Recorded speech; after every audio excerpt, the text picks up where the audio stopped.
Hi, this is Mark from Tech Radar, and this is an outdoor vlogging test with the Sony ZV-1, just to test its stabilisation. So I'm walking along here.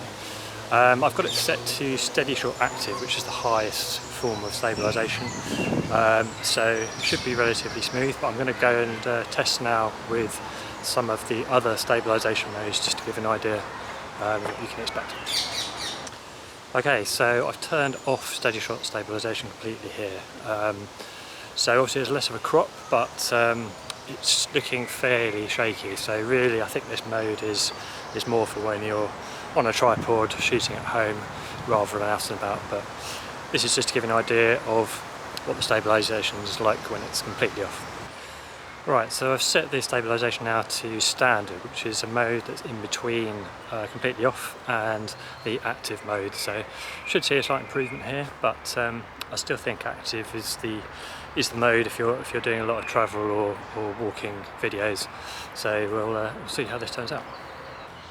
Okay, so here we are back with active stabilisation, which is the highest form of stabilisation on the NV-1. Sony says that it's improved this by about 11 times compared to the RX100 when you're shooting in HD. So yeah, it's an improvement, and there's a bit of a crop, but I'm at arm's length here, and yeah, you can still get your whole head in the frame when you're walking around. So yeah, that's certainly a boon for walk around videos or travel videos as well. But now I'm going to compare it to the GoPro Hero 8 Black and the iPhone 11 Pro as well. Okay, so here I'm shooting a similar scene on the GoPro Hero 8 Black. I'm shooting the same resolution, so 1080 at 30 frames per second.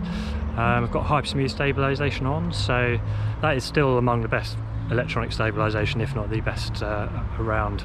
The downside is I can't see what I'm filming because there's no flip out screen, but yeah, this is just to give you an idea of what it looks like on the GoPro Hero 8 Black. I'm also shooting linear mode, which should remove some of that wide angle distortion, but yeah, so let's see how this compares to the Sony ZV-1.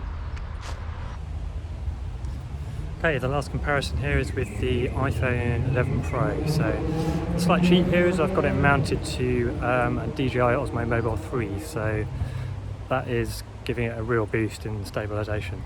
But the downside with a smartphone, of course, is that you have to use the front-facing camera. So that camera on the iPhone 11 Pro, while it's decent, isn't as good as its rear cameras.